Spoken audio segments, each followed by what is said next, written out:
নমস্কাৰ সুস্বাগতম মোৰ নাম ডক্টৰ হিমলিনা গৌতম স্ত্ৰী আৰু প্ৰসূতি ৰোগ বিশেষজ্ঞ এপলো হস্পিটেলছ গুৱাহাটী মাৰ্চ মাহটো আমি এণ্ডোমেট্ৰিয়ছিছ এৱেৰনেছ বা সজাগতা মাহ হিচাপে পালন কৰোঁ গতিকে আজি আমি এই পডকাষ্টৰ জৰিয়তে আলোচনা কৰিম এণ্ডোমেট্ৰিয়ছিছ ডিকোডিং পিৰিয়ড পেইন বিষয়টোৰ ওপৰত এণ্ডোমেট্ৰিয়ছিছ এনে এটা ৰোগাৱস্থা যি বিশ্বৰ লাখ লাখ মহিলাক আক্ৰান্ত কৰিছে আমনি দিছে এই বেমাৰটোক বুজা আৰু চিকিৎসা কৰা দুয়োটাই কঠিন গতিকে এই গুৰুত্বপূৰ্ণ বিষয়টোত আমাক আজি জ্ঞান দিবলৈ আৰু ইয়াৰ ওপৰত আমাক সজাগ কৰিবলৈ আমাৰ মাজত আছে দুই জ্যেষ্ঠ স্ত্ৰীৰোগ বিশেষজ্ঞ doctor Arun Madhav Barua sir consultant Apollo fertility and Apollo hospitals Guwahati আৰু ডক্টৰ নীলাক্ষী ফুকন বাইদেউ কনচালটেণ্ট ডাউনটাউন হস্পিটেল কালিচাৰেল nursing home and gynaec centre স্বাগতম ছাৰ আৰু বাইদেউ ধন্যবাদ স্বাগতম স্বাগত নমস্কাৰ দুয়োকে আজি মই কেইটিমান প্ৰশ্ন আপোনালোকৰ আগত দাঙি ধৰিম আৰু আশা কৰোঁ আমাৰ শ্ৰোতাই ইয়াৰ উত্তৰখিনি পালে বহু কথা জানিব পাৰিব আমি আৰম্ভ কৰিব পাৰোঁনে ছাৰ আৰু বাইদেউ নিশ্চয় ঠিক আছে মোৰ প্ৰথম প্ৰশ্নটি হ'ব অৰুণ মাধৱ বৰুৱা ছাৰৰ বাবে বহুত মহিলাৰ বা ছোৱালীৰ ঋতুস্ৰাৱৰ সময়ত হোৱা পেটৰ বিষ এটা সাধাৰণ সমস্যা কিন্তু এই সমস্যাটো চিন্তাজনক হয় নে নহয় কেনেকৈ ক'ব পাৰি বা ইয়াৰ কাৰণ এণ্ডোমেট্ৰিয়ছিছ হয় নে নহয় কেনেকৈ জানিব পাৰি তুমি প্ৰথমতে এটা জটিল প্ৰশ্ন সুধিলা কিন্তু জটিল হলেও আমি তাৰ উত্তৰটো সাধাৰণ মানুহৰ কাৰণে এনেধৰণে দাঙি ধৰিব লাগিব যে ঋতুস্ৰাৱৰ সময়ত পেটৰ কামৰণি বা অসুবিধা হোৱাটো সাধাৰণ মানুহৰ কাৰণে স্বাভাৱিক যদিও আমিও সেইটো প্ৰথমতে অস্বাভাৱিক বুলি নাভাবো কিন্তু যদি সেই কামৰণিটো প্ৰত্যেক ঋতুস্ৰাৱৰ লগে লগে বাঢ়ি যায় যদি সেই কামৰণিটোৱে বা সেই বিষখিনিয়ে মানুহগৰাকীক বা ছোৱালীগৰাকীক দৈনিক কাৰ্যৰ পৰা আঁতৰাই ৰাখে বা তেওঁৰ যিটো আমি কওঁ যে কোৱালিটি অফ লাইফত এফেক্ট কৰে তেতিয়াহ'লে আমি ভাবিম যে হয়তো সেই মহিলাগৰাকী বা ছোৱালীগৰাকী এণ্ডোমেট্ৰিয়ছিছৰ ৰোগত ভুগিব পাৰে কিন্তু ডায়েগনচিছ কৰাটো হয়তো আমি বেলেগ ধৰণে ভাবিব লাগিব কাৰণ যিকোনো এটা বেমাৰ মই ভাবিলেই নহ'ব বিশেষকৈ মই ক'ব খোজো যিসকল বিবাহিতা মহিলাক আমি বেমাৰটো ধৰা পেলাবৰ কাৰণে কিছু সহজ তেওঁলোকৰ পৰা যদি আমি কিছুমান প্ৰশ্ন কৰোঁ পোনপটীয়া প্ৰশ্ন বুলি আমি যিটো কওঁ যেনেকৈ সহবাসৰ সময়ত যদি তেওঁলোকৰ কষ্ট অনুভৱ হয় ঋতুস্ৰাৱৰ সময়ত প্ৰস্ৰাৱ আৰু শৌচ কৰাৰ সময়ত যদি তেওঁলোকে কিছুমান বাধাৰ সন্মুখীন হয় তেনেহ'লে আমি তেওঁলোকক এণ্ডোমেট্ৰিয়ছিছৰ সম্ভাৱনাৰ ৰোগী হিচাপে ভাবিব পাৰোঁ আৰু আমি তেওঁলোকক পৰীক্ষা কৰি পেলাই সেইটো কনফাৰ্ম কৰাৰ কাৰণে অনুৰোধ কৰিব ডেফিনেটলি পাৰোঁ কিন্তু অতিশয় চাবলৈ গ'লে যদি আমি তেওঁলোকৰ অকণমান বংশগত কাহিনী লওঁ যদি তেওঁলোকৰ বংশত কাৰোবাৰ এণ্ডোমেট্ৰিয়ছিছ আছে তেতিয়াহ'লে তেনেধৰণৰ ছোৱালী বা মহিলাৰ এণ্ডোমেট্ৰিয়ছিছ হোৱাৰ সম্ভাৱনা কিছু সংখ্যক হ'লেও বাঢ়িব একেবাৰে কনফাৰ্ম কৰাটো আমাৰ কাৰণে জটিলতা আজিও আমাৰ হাতত এনেকুৱা এটা অস্ত্ৰ নাই এনেকুৱা এটা পৰীক্ষা নাই এনেকুৱা এটা মাধ্যম নাই যিখিনি মাধ্যমেৰে আমি মানুহগৰাকীক বা ছোৱালীগৰাকীক কৈ দিব পাৰিম যে তোমাৰ এই অসুবিধাটো এণ্ডোমেট্ৰিয়ছিছৰ কাৰণেই হৈছে বিজ্ঞানে আমাক অতি সোনকালেই কিছুমান পৰীক্ষা দিব আৰু আমি সেই দিনটোলৈ অপেক্ষা কৰি আছো য'ত আমি মানুহক সেইখিনি সুবিধা দি সজাগতাটো আনি ল'ব পাৰিম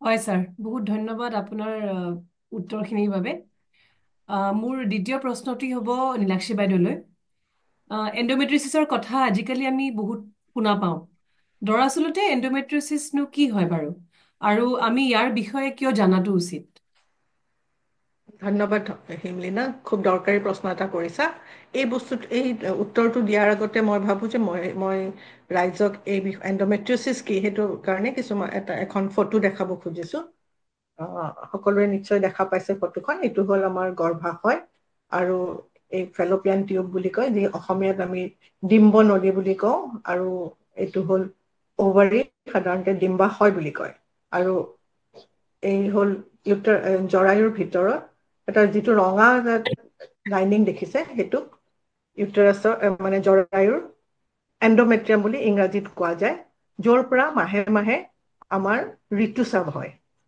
এই এণ্ডোমেট্ৰিয়চিছটোত হয় কি, এই বস্তু য'ৰ ভিতৰৰ যিটো লাইনিং বুলি আমি কওঁ, যিটো লেয়াৰ, সেই লেয়াৰটো ইউটাৰাছৰ বাহিৰত থাকে, ডিম্বাশয়ত থাকে, ডিম্ব নলীত থাকে, বা ই কেতিয়াবা আমাৰ খাদ্য নলীৰ ওপৰতো থাকিব পাৰে। সচৰাচৰ কি হয়, যেতিয়া মাহেকীয়াত ঋতুস্ৰাৱ হয়, সেই টিচুটো ব্লাড হৈ ওলাই যায়। কিন্তু যিবিলাক বস্তু, এই ধৰণৰ কোষবিলাক, এই কোষবিলাক যেতিয়া ডিম্বনলী বা ডিম্বাশয় বা খাদ্য নলীৰ ওপৰত থাকে, সেই বস্তুখিনি তাত লাগি ধৰে, আৰু যিমানবাৰ মাহেকীয়া ঋতুস্ৰাৱ হয়, তাত অলপ ব্লিডিং হয়, তাক আমি ইনফ্লেমেশ্যন বুলি কওঁ, আৰু লাহে লাহে সেই বস্তুটো তাত ডাঙৰ হয়।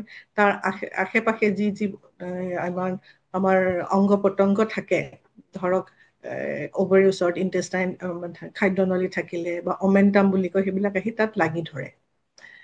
এইটো হ'ল এণ্ডোমেট্ৰিয়চিছৰ বেছিক। দ্বিতীয়টো প্ৰশ্নৰ উত্তৰটো দিবলৈ গ'লে মই কওঁ যে এণ্ডোমেট্ৰিয়চিছৰ সময়ত মহিলাগৰাকীৰ, যেনেকৈ বৰুৱা ছাৰে ইতিমধ্যে ক'লে, যে বিষ হয়। আৰু বিষ হয় কেতিয়াবা কি হয়, যেতিয়া অভাৰীত চিষ্ট হয়, যিটোক আমি কমন ভাষাত চকলেট চিষ্ট বুলি কওঁ, সেইটো যথেষ্ট ডাঙৰ হয়। কেতিয়াবা এনেকুৱা দেখা যায় যে মহিলাগৰাকীৰ ইনফাৰ্টিলিটিত ভুগিব পাৰে, আৰু আন আন ধৰণৰ তেওঁলোকৰ সহবাসৰ সময়ত বিষ, ইতিমধ্যে বৰুৱা ছাৰে কৈছে, এনেকে ধৰণৰ কেতিয়াবা ই দেখা যায় যে আমাৰ মূত্ৰনলীটো হয়, যিটোক আমি ইউৰেটাৰ বুলি কওঁ, আৰু তাৰ পৰা লাহে লাহে বস্তুটো কেতিয়াবা কিডনীত এফেক্ট কৰিব পাৰে, যিটো বৃক্ক বুলি কোৱা যায় অসমীয়াত। ধন্যবাদ। হয় বাইদেউ, গতিকে এণ্ডোমেট্ৰিয়চিছ কেনেকে হয় আপুনি ধুনীয়াকে দেখাই দিলে, আৰু ইয়াৰ বিষয়ে জনাটো উচিত, কাৰণ ইয়াৰ পৰা আমাৰ বহুতখিনি অসুবিধা বা প্ৰব্লেমছ হ'ব পাৰে। চ' মোৰ দ্বিতীয় প্ৰশ্নটো হ'ব ছাৰৰ বাবে। ত' এণ্ডোমেট্ৰিয়চিছ কি হয় বাইদেৱে ক'লে, ত' ইয়াক কেনেকে ধৰা পেলাব পাৰি, আৰু ইয়াৰ লক্ষণসমূহ কি কি হ'ব পাৰে, কেনেধৰণৰ পৰীক্ষা বা টেষ্টবোৰ কৰালে ইয়াক আমি গম পোৱা যাব পাৰে, বা আমি কি কৰাব লাগে এনেকুৱা ধৰণৰ লক্ষণসমূহ থাকিলে? প্ৰথম কথাটো হ'ল, আমি বেমাৰটো যে হ'ব পাৰে, আমি মনত ভাবিব লাগিব। মনত ভাবিবলৈ হ'লে আমি যিগৰাকী ৰোগী আমাৰ ওচৰলৈ আহিব, আমি তেওঁৰ অসুবিধাখিনি মুকলি মনেৰে ক'বলৈ এটা পৰিৱেশ দিব লাগিব। কাৰণ যেতিয়া এটা মুকলি পৰিৱেশত ৰোগীগৰাকীয়ে আমাক তেওঁৰ অসুবিধাবিলাক ব্যক্ত কৰিব, তেতিয়া তেওঁ ক'ব যে মোৰ ঋতুস্ৰাৱৰ সময়ত বিষ হয়, মোৰ এনেও বিষ হয়, পেচাব কৰাৰ সময়ত বিষ হয়, পায়খানা কৰাৰ সময়ত বিষ হয়, আৰু যিটো মই আগতে কৈছিলোঁ, যদি মই বিবাহিতা তেতিয়াহ'লে সহবাস কৰাৰ সময়ত বিষ হ'ব পাৰে। কাৰণ বিষটো এই ৰোগটোৰ লগত ঘনিষ্ঠভাৱে জড়িত হৈ আছে।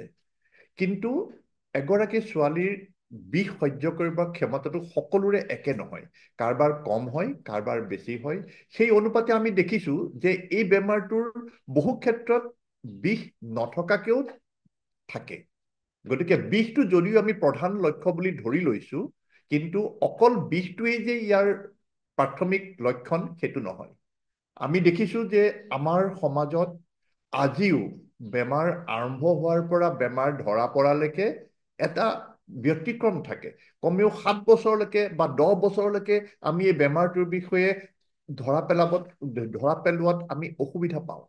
কাৰণ সেইকাৰণেই আমি এই মাধ্যম, শিক্ষা আৰু সজাগতা, লাৰ্ণিং আৰু এৱেৰনেছ, এই দুইটা বস্তুৱে যদি আমি সমাজৰ মাজলৈ লৈ যাব পাৰোঁ, তেতিয়াহ'লে আমি হয়তো এই বেমাৰটো সোনকালে ধৰা পেলাব পাৰিম। আৰু আমি মানুহক ক'ব লাগিব, যেতিয়া আপোনাৰ এটা পেটৰ কামোৰণি হয় বা পেটৰ আপোনাৰ বিষ হয়, আপুনি প্ৰথমতে শল্য বিভাগৰ চিকিৎসকৰ ওচৰলৈ যায়, আপোনালোকে তাত এখন বেৰিয়াম এক্সৰে কৰে, তাৰপিছত আপোনাৰ এপেণ্ডিক্সৰ প্ৰব্লেম বুলি ধৰা পৰে, আৰু এপেণ্ডিক্সটো গুচোৱাৰ পিছতো যেতিয়া আপোনাৰ পেটৰ কামোৰণি আৰু বিষটো ভাল নহয়, তেতিয়াহে আপোনালোকে প্ৰসূতি ৰোগৰ চিকিৎসকৰ ওচৰলৈ আহি পেলাই সেই এণ্ডোমেট্ৰিয়চিছ বেমাৰৰ সম্ভাৱনাৰ বিষয়ে প্ৰথমে শুনে। গতিকে আপোনালোকৰ যি অসুবিধাই হওক, আপোনালোকে যদি প্ৰথমতে প্ৰসূতি বিভাগৰ চিকিৎসকৰ কাষ চাপে, মই ভাবোঁ আপোনালোকৰ বেমাৰটো বহু আগতেই আমি ধৰা পেলাই আপোনাক এটা সুস্বাস্থ্যৰ অধিকাৰী কৰাত অন্তত উপদেশ প্ৰদান কৰিব পাৰিম। হয় ছাৰ, এইটো এটা গুৰুত্বপূৰ্ণ কথা ক'লে যে সোনকালে ডক্তৰৰ ওচৰলৈ যোৱাটো বহুত ইম্পৰ্টেণ্ট। তেতিয়া আমি তাৰ ওপৰত যি টেষ্ট দিব লাগে বা এডভাইচ কৰিব লাগে সেইখিনি আমি কৰিব পাৰিম। চ' মোৰ নেক্সট প্ৰশ্নটো হ'ব বাইদেউলৈ যে এণ্ডোমেট্ৰিয়ছিছ ধৰা পেলোৱাটো বা ডায়েগনচিছ কৰাটো বৰ কঠিন নেকি? আৰু কেতিয়াবা বহু বছৰ পিছতহে এই ৰোগটো ধৰা পৰে, যোনটো ছাৰে ক'লে যে শল্য বিভাগৰ ওচৰত যায় তাৰপিছত আমাৰ তালৈ আহে। চ' এনে কিয় হয় বাৰু? এই প্ৰশ্নটো উত্তৰ দিয়াৰ আগতে মই বৰুৱা ছাৰৰ কথাখিনি আৰু এটা কথা সামান্য ক'ব খুজিছোঁ। অকল মহিলাগৰাকীৰে নহয়, ছোৱালীজনীৰে নহয়, মই ভাবোঁ যে ডাক্তৰখিনিও সেই বিষয়ে চেঞ্চিটিভ অলপ হ'ব লাগে।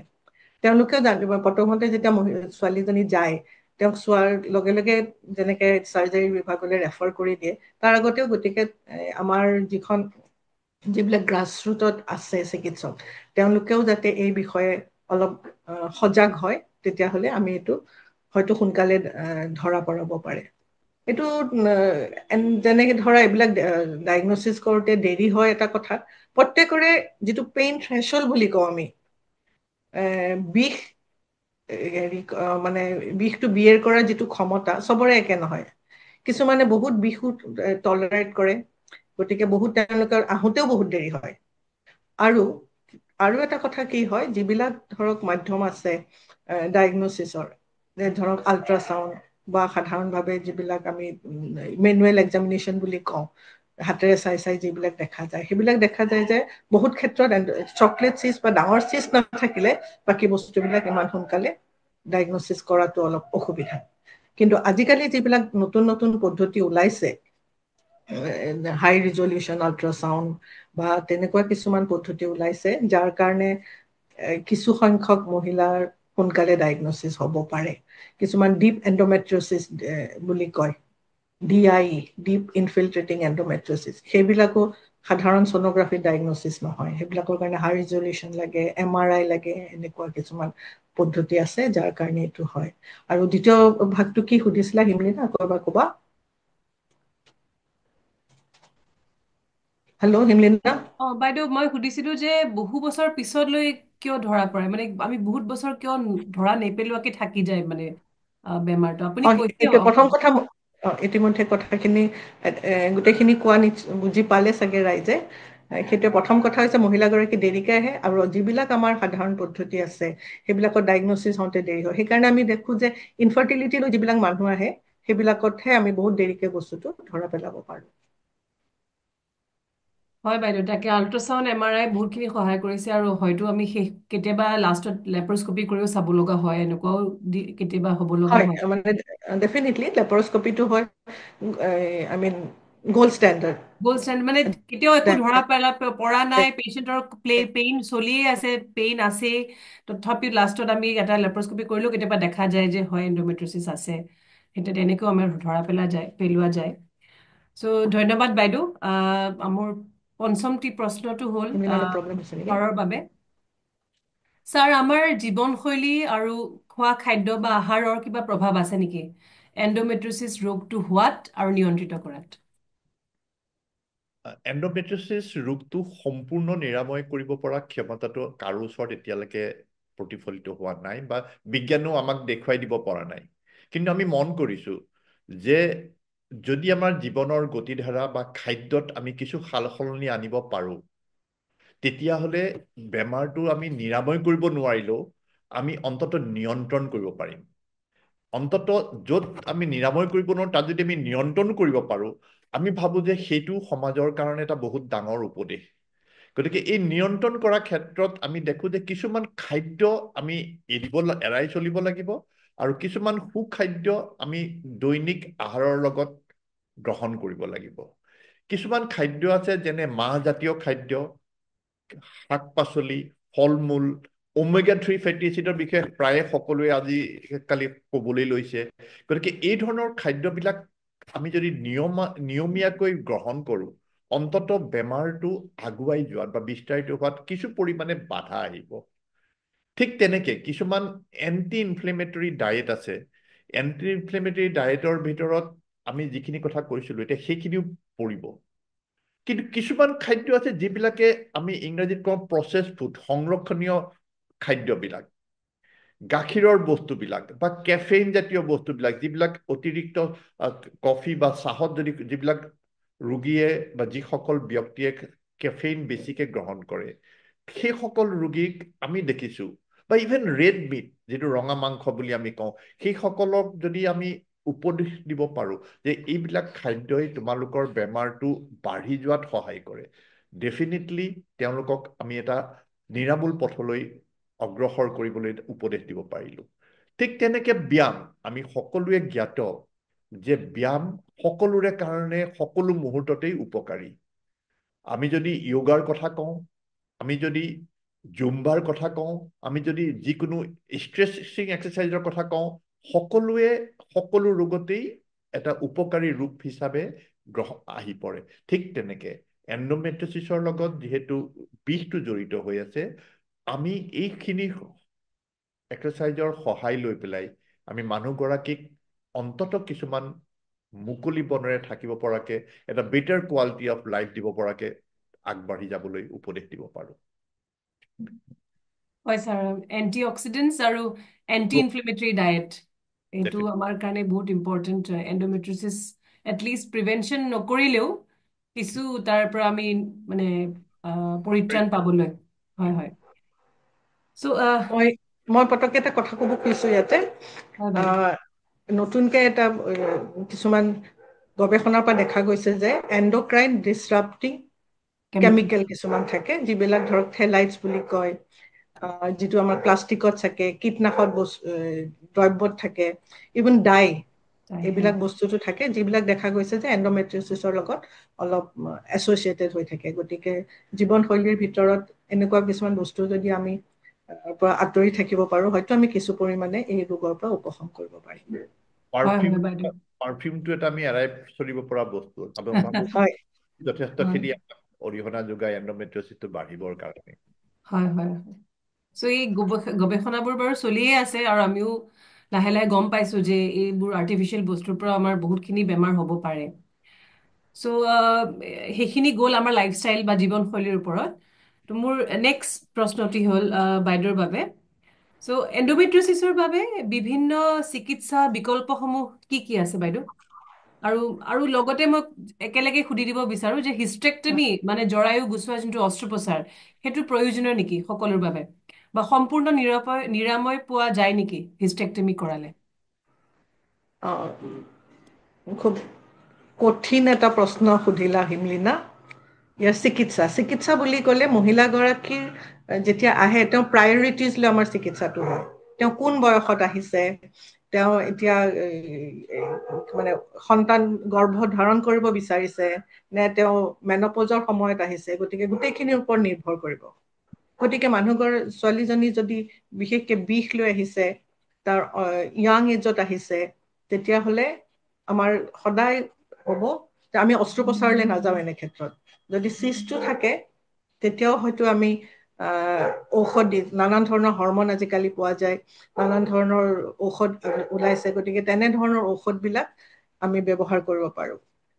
তাৰপিছত আহিলে মহিলাগৰাকীৰ যদি ৰিপ্ৰডাক্টিভ এজ বুলি যিটো কওঁ, যিটো তেওঁলোকৰ হয়তো সন্তান বিচাৰি আহিছে, তেতিয়াহ'লে তেওঁলোকৰ চিকিৎসাটো সম্পূৰ্ণৰূপে বেলেগ হয়। এনেকুৱা বহুত ক্ষেত্ৰত IVF-ৰো প্ৰয়োজন হোৱা দেখা যায়। আৰু কিছুমান ক্ষেত্ৰত দেখা যায় যে যদি আমি এণ্ডোমেট্ৰিয়চিছ আছে, মহিলাগৰাকী মেনপজৰ সময় হৈছে, যে তেওঁলোক 40 ক্ৰছ কৰিছে, যদি তেওঁলোকক আমি এনেকুৱা ধৰণৰ ঔষধ পাতি দিব পাৰোঁ, দেখা যায় যে মেনপজৰ পিছত বহুত ক্ষেত্ৰত এণ্ডোমেট্ৰিয়চিছৰ উপশম হোৱাও দেখা পোৱা যায়। আৰু যেনেকে তুমি এটা ক'লা যে হিষ্ট্ৰেক্টমী, এতিয়া হিষ্ট্ৰেক্টমী সকলো বয়সত কৰিবতো নোৱাৰি, আৰু হিষ্ট্ৰেক্টমী অকল জৰায়ুটো গুচালেই বেমাৰটোৰ উপশম নহয়। বেমাৰটোৰ অৰিজিনটো হৈছে হৰমন, যিটো আমাৰ ডিম্বাশয়ৰ পৰা ওলায়।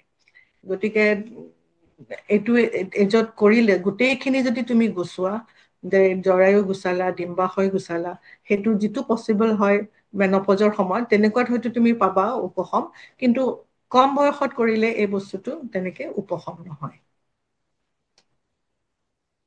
ধন্যবাদ। বাইদেউ, সেইটো এটা ভাল, আপনি মানে এটা জানিব লগা কথা এটা ক'লে যে হিষ্ট্ৰেক্টমী কৰালেই মানে আমাৰ কমপ্লিট কিয়ৰ নহয় বা পুৰা বেমাৰটো নোহোৱা হৈ নাযায়। চ' বহুতে সেইটো কৰাই ল'ব, কম বয়সতে হিষ্ট্ৰেক্টমী হৈ যায়। চ' সেইটো ইয়াৰ মানে উপায় নহয় যে এইটোৱেই উপায় নহয়, মানে আমাৰ বহুতখিনি আৰু চিকিৎসা বিকল্প আছে। নিশ্চয়। ধন্যবাদ বাইদেউ। ত' মোৰ নেক্সট প্ৰশ্নটি হ'ল ছাৰৰ বাবে আকৌ। ছাৰ, এণ্ডোমেট্ৰিয়ছিছৰ বাবে বেলেগ কি কি স্বাস্থ্যজনিত সমস্যা হ'ব পাৰে? মহিলাগৰাকীৰ বা ছোৱালীজনীৰ কি বেলেগ বেলেগ স্বাস্থ্যৰ প্ৰব্লেম বা সমস্যা হ'ব পাৰে? যদি এণ্ডোমেট্ৰিয়ছিছ ৰোগটো চিকিৎসাৰ দ্বাৰা কণ্ট্ৰল কৰা নাযায়, আমি যদি তাক সীমিতভাৱে ৰাখিব নোৱাৰোঁ, প্ৰত্যেক ঋতুস্ৰাৱৰ লগতে যদি বেমাৰটো অগ্ৰসৰ হৈ থাকে, তেতিয়া আমি দুটা শব্দ আমি জানো। এটা হ'ল ক্ৰনিক পেলভিক পেইন বা নন মেনষ্ট্ৰুৱেল পেলভিক পেইন। দুইটাই সমসাময়িক শব্দ।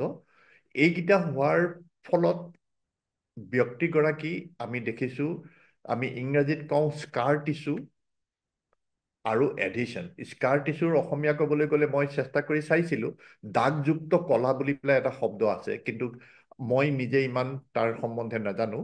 কিন্তু স্কাৰ টিচু আৰু এডিশ্যন মানে আঠা লাগি যোৱা, এই দুইটাই সাধাৰণতে পৰিলক্ষিত হয় যেতিয়া ঋতুস্ৰাৱটো এটা জেগাত বাৰে বাৰে হৈ থাকে, প্ৰত্যেক মাহে মাহে যেতিয়া জমা হৈ থাকে, সেইখিনি ৰোগখিনি তাতে অগ্ৰসৰ হৈ পেলাই এই স্কাৰ টিচু আৰু এডিশ্যন ফৰ্ম হয়, যাৰ কাৰণে দীঘলীয়াকে ব্যক্তিগৰাকীয়ে বিষ বা বাকী অনুষাংগিক কষ্টত ভোগে।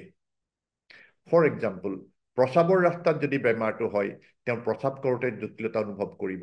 যদি শৌচদ্বাৰৰ ৰাস্তাত তেওঁৰ বেমাৰটো হয়, যিটো আমি ডিপ ইনফিল্ট্ৰেটিং এণ্ডোমেট্ৰিয়ছিছ বুলি কওঁ, আমি দেখা পাম যে তেওঁ শৌচ কৰাৰ সময়তে যথেষ্ট কষ্ট অনুভৱ কৰিব। কিন্তু আমি বেছিকৈ অৱগত হ'ব লাগে ফাৰ্টিলিটি প্ৰব্লেম, তাৰমানে সন্তানহীনতাৰ লগতো এই বেমাৰটো অতিশয় জড়িত।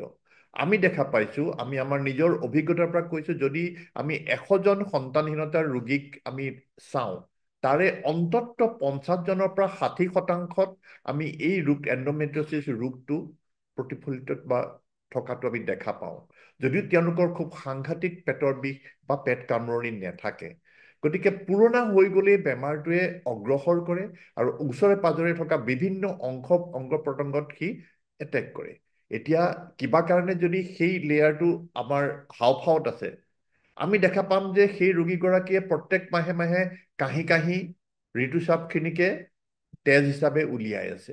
ঠিক তেনেকে আমিও দেখা পাইছোঁ যে নাকৰ পৰাও প্ৰত্যেক মাহে মাহে এগৰাকী ব্যক্তি, ছোৱালী বা মহিলাগৰাকীৰ ৰক্তক্ষৰণ হয়, যিটো ইপিষ্টেক্সিছ বুলি ট্ৰিটমেণ্ট কৰি থাকে। কিন্তু যেতিয়াই বস্তুটো মাহে মাহে হৈ থাকে, আমি সদায় এণ্ডোমেট্ৰিয়ছিছৰ লগত ৰিলেটেড কৰি ভাবিব লাগিব, আৰু এই বেমাৰটোৱে যিমানে দীঘলীয়া হ'ব, সিমানে অসুবিধাৰ ফালে আমাক বেছিকৈ লৈ যাব। গতিকে পুৰণা হোৱাৰ আগতেই বেমাৰটো যদি আমি আগতেই সুচিকিৎসা কৰি পেলাই সীমিত কৰিব পাৰোঁ, মই ভাবোঁ এইটো চিকিৎসক আৰু ৰোগী সকলোৰে কাৰণেই উপযোগী। হয় ছাৰ, লগতে একচুৱেলি সেই মহিলাগৰাকীৰ মানসিক স্বাস্থ্যটো বহুত প্ৰভাৱ পেলায়। কাৰণ তেওঁলোক মানে বিষত বা বেদনাত ইমানখিনি তেওঁলোক মানে অতিষ্ঠ হৈ যায় যে তেওঁলোক মানসিকভাৱেও ভাগি পৰে, এনেকুৱা বহুত আমি দেখা পাওঁ। চ' এটা আপুনি অলৰেডি ক'লেই যে এটা কথা খালি ক'বলৈ মই অকণ থাকি গ'ল, সেইটো হ'ল বহু ক্ষেত্ৰত মানুহে আমাক সোধে যে এইটো চিষ্ট বুলি ক'লে চবে কেঞ্চাৰৰ কৰ্কট ৰোগৰ ফাললৈ, কিন্তু এইটো এটা সম্ভৱ একেবাৰে নোহোৱা নহয়। যদি বেমাৰটো বহুত পুৰণা হৈ যায়, পুৰণি হোৱাৰ কাৰণেই এইসকল এণ্ডোমেট্ৰিয়ছিছ ৰিলেটেড ডিজিজতো স্পেচিয়েলি যেতিয়া চিষ্ট হৈ থাকে, আমি কিন্তু তাত কৰ্কট ৰোগৰ আৰম্ভণি দেখা পাব পাৰোঁ। গতিকে এইটো আমি নুই কৰিব নোৱাৰোঁ যে এণ্ডোমেট্ৰিয়ছিছত কৰ্কট ৰোগ নহয় বুলি পেলাই। হয় ছাৰ, এইটোতো আপোনাৰ 0.3 to 1% ৰিস্ক এটা থাকেই কেঞ্চাৰৰ বাৰু। চ' আপুনি ক'লে যে সন্তানহীনতাৰ লগত এণ্ডোমেট্ৰিয়ছিছৰ এটা ভাল মানে কি এটা গুৰুত্বপূৰ্ণ সম্পৰ্ক আছে।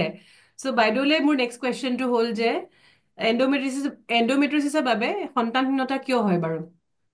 বা মানে ইয়াৰ কিমান পাৰ্চেণ্টেজ ৰিলেশ্যন থাকে? Dr. Nilakshi, you're on mute.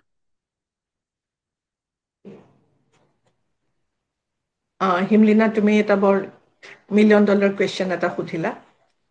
আমি বৰুৱা ছাৰে কোৱাৰ নিচিনা আমি ইনফাৰ্টিলিটি OPD, যিবিলাক ইনফাৰ্টিলিটি পেচেণ্ট আহে, তেওঁলোকৰ ভিতৰততো আমি বহু সংখ্যক দেখো, অলমষ্ট 50% দেখো এণ্ডোমেট্ৰিয়চিছ। কিন্তু আনহাতে এইটোও দেখা যায় যে এণ্ডোমেট্ৰিয়চিছ লৈও প্ৰেগনেঞ্চি হৈছে নিজে নিজে। বহুত ক্ষেত্ৰত এই এণ্ডোমেট্ৰিয়চিছৰ কাৰণে যিটো যিটো মানে ৰিয়েকশ্যন হয়, লোকেল ৰিয়েকশ্যন, যি জেগাত এণ্ডোমেট্ৰিয়চিছ থাকে সেই জেগাত যিটো লোকেল ৰিয়েকশ্যন হয়, তাৰ তাৰ কাৰণেও আমাৰ যিবিলাক এগ বা স্পাৰ্ম তেওঁলোকৰ সেইবিলাক বস্তুৰ এটা মানে কি হোষ্টাইল পৰিৱেশ, যিটো মানে এই বস্তুটো যাতে ডাঙৰ হ'ব নোৱাৰে এটা এনেকুৱা এটা পৰিৱেশ সৃষ্টি কৰে কেমিকেল লেভেলত। ডাঙৰকে নহয়, কেমিকেল লেভেলত কৰে। আৰু ছেকেণ্ড হয় কেতিয়াবা টিউব মানে ডিম্বাশয় আৰু ডিম্বনলীৰ যিটো ৰিলেশ্যন, সেই ৰিলেশ্যনটো যদি ঠিক থাকে তেতিয়াহে প্ৰেগনেঞ্চি সোনকালে হ'ব পাৰে। তাৰপিছত তেওঁলোকৰ এগ, যিটো আমাৰ মহিলাগৰাকী এগ কোৱালিটি বেয়া হয়। এনেকুৱা নানানটা ফেক্টৰ থাকে যাৰ কাৰণে এণ্ডোমেট্ৰিয়চিছ আৰু ইনফাৰ্টিলিটি খুব ওতঃপ্ৰোতঃভাৱে জড়িত হৈ থাকে। আৰু তুমি আৰু গৰ্ভধাৰণৰ কথা কিবা এটা সুধিছিলা নেকি? নাই বাইদেউ, এইটো সুধিম মই অলপ পিছলৈ। কিন্তু আপুনি অ, ঠিকেই ক'লে যে মানে এণ্ডোমেট্ৰিয়চিছ অকল জৰায়ুতে নহয়, আপোনাৰ ডিম্বনলী, ডিম্বাশয় সকলোতে এফেক্ট কৰে। আৰু লোকেলি তাতে বহুত ইনফ্লেমেশ্যন, আপুনি প্ৰথম প্ৰশ্নটিতে উত্তৰ শ্লাইডত কৰিলে যে ইনফ্লেমেশ্যন বহুত থাকে। চ' হয়। সেই ইনফ্লেমেশ্যনৰ কাৰণেও সন্তানহীনতা হোৱাৰ ইয়াৰ এনেকুৱা কিছুমান সম্ভাৱনা। ৰাসায়নিক বস্তু ওলাই যিটো এতিয়াও গৱেষণাত আছে, যিটোৱে তাৰমানে যিটো এগ, আমাৰ যিটো ডিম্ব আৰু শুক্ৰাণু, সেই তেনেকুৱা বিলাকক বাঢ়িবলৈ বা গৰ্ভধাৰণ কৰাত অসুবিধা কৰি দিয়ে। বাধা বাধা দিয়ে, হয় বাধা হয় দিয়ে, হয়। হয়। তাকে চ' নেক্সট মোৰ প্ৰশ্নটো হ'ল আমি ছাৰৰ বাবে, যে ছাৰ এণ্ডোমেট্ৰিয়চিছ নিজে নিজে নোহোৱা হৈ যাব পাৰে নেকি? নে চিৰজীৱন ইয়াৰ চিকিৎসা লৈ থাকিব লাগিব বা ঔষধ ব্যৱহাৰ কৰি থাকিব লাগিব? আপোনাৰ ইয়াৰ ওপৰত মানে কি ধাৰণা বা? এণ্ডোমেট্ৰিয়চিছ বেমাৰটোৰ যদি বিষটো নাথাকে তেতিয়াহ'লে ই ধৰা নপৰাকেও থাকি যাব পাৰে। মানুহগৰাকী কোনো চিকিৎসা সেৱাৰ অধীনত নহাকেও তেওঁ বাচি যাব পাৰে।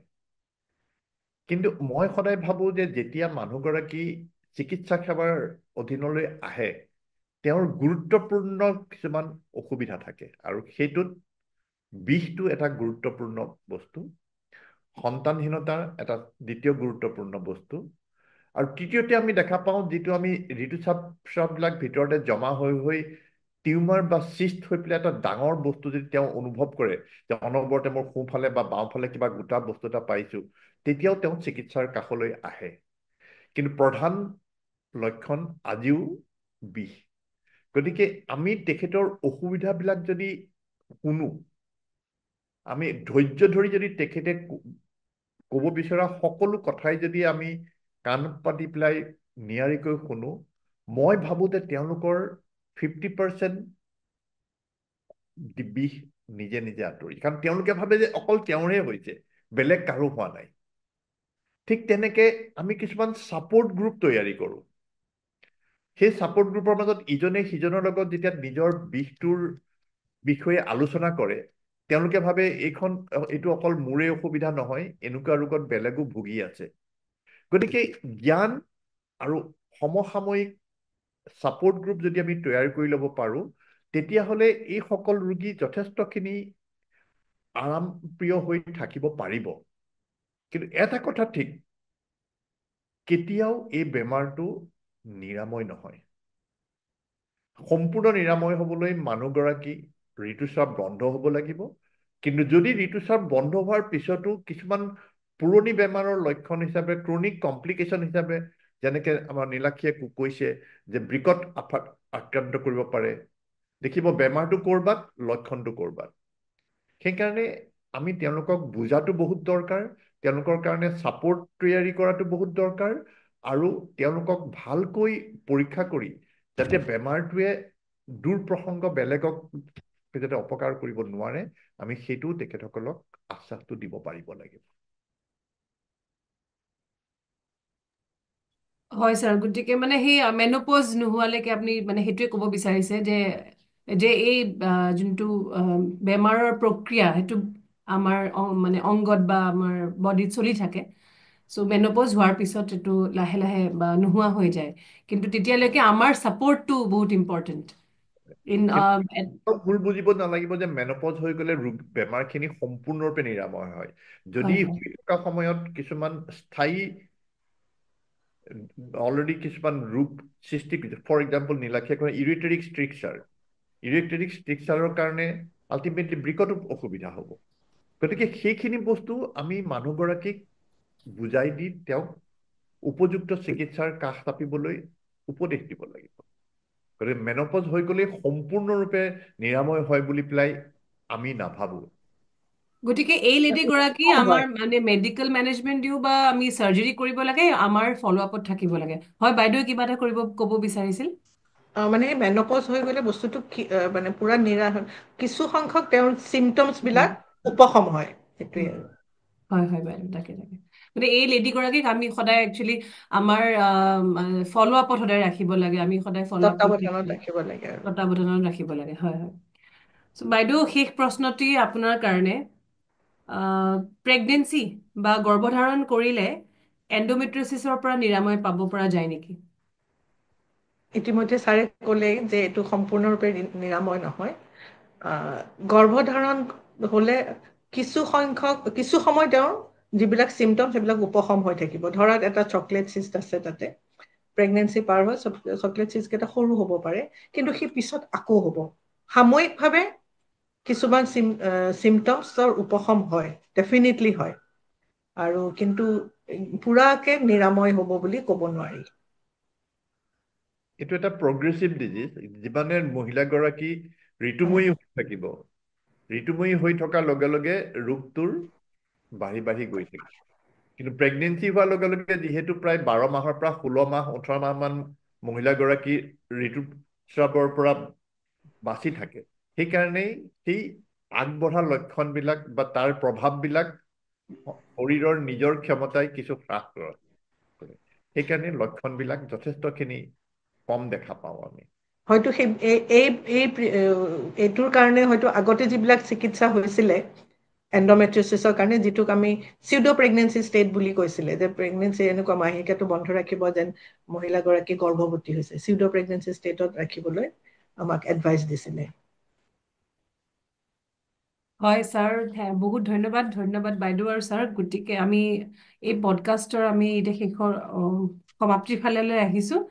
আহ, এই শেষৰ ফালে আপোনালোকক দুয়োৰে ফালৰ পৰা এটা একোটা একোটা বক্তব্য, মানে এটা লাষ্ট মন্তব্য ল'ব বিচাৰিম এণ্ডোমেট্ৰিচিছৰ ওপৰত।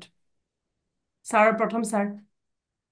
মোৰ প্ৰধান মন্তব্যটো সমাজলৈ এইটোৱেই থাকিব যে ছোৱালীগৰাকী পেটৰ বিষ হ'লেই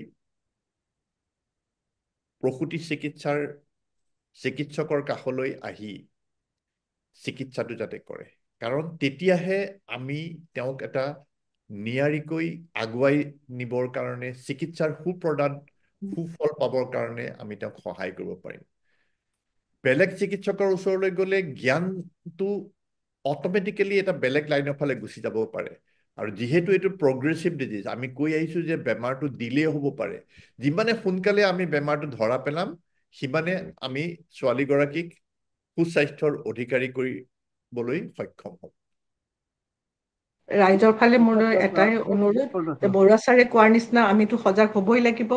গতিকে মাক সকলো অভিভাৱকসকল সজাগ হৈ ছোৱালীজনীক সোনকালে চিকিৎসাৰ ওচৰত নিব লাগিব। তাৰ উপৰি বৰুৱা ছাৰে কোৱাৰ নিচিনা আমাৰ যিবিলাক জীৱনশৈলী, এতিয়া দেখা গৈছে যে বহুত ৰোগ যিহেতু আমাৰ জীৱনশৈলীৰ লগত ওতঃপ্ৰোতভাৱে জড়িত। গতিকে আমি এটা যদি হেল্ডি জীৱনশৈলী যদি আমি ল'ব পাৰোঁ, গতিকে হয়তো আমি কিছু সংখ্যক এণ্ডোমেট্ৰিয়ছিছৰ পৰা হাত সাৰিব পাৰিম।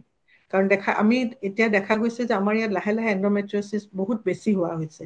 গতিকে ডেফিনেটলি জীৱনশৈলী আমি বদলাম। আমি আগৰ নিচিনাকে যিবিলাক প্ৰচেছ ফুড বাদ দিওঁ, যিবিলাক আৰ্টিফিচিয়েল বস্তু আমি বাদ দিওঁ, হয়তো আমি কিছু সংখ্যক মহিলাক এণ্ডোমেট্ৰিয়ছিছৰ পৰা হাত সৰাব পাৰিম। ধন্যবাদ। ধন্যবাদ হিমলিনা, ধন্যবাদ বেৰ। বহুত ধন্যবাদ ছাৰ আৰু বাইদেউ। আপোনালোকৰ আজি মূল্যৱান সময় আমাক দি আজি বহুখিনি প্ৰশ্নৰ উত্তৰ আমাৰ দৰ্শকক দিলে। আশা কৰিছোঁ আমাৰ দৰ্শকে এণ্ডোমেট্ৰিয়ছিছৰ ওপৰত বহুখিনি আজি কথা জানিব পাৰিলে, আৰু এই আলোচনাই তেওঁলোকক আজি লাভৱান্বিত কৰিলে। ইয়াৰ লগতে আমাৰ দৰ্শকক মই ক'ব বিচাৰিম যে তেওঁলোকে যাতে বেয়াৰ ফৰ হেল্থ এণ্ড বেয়াৰ ফৰ হাৰ এই এইটো চেনেল ছাবস্ক্ৰাইব কৰে, ফ'ল' কৰে আৰু লাইক কৰে ইনষ্টাগ্ৰাম, ফেচবুক এণ্ড ইউটিউব। বহুত ধন্যবাদ।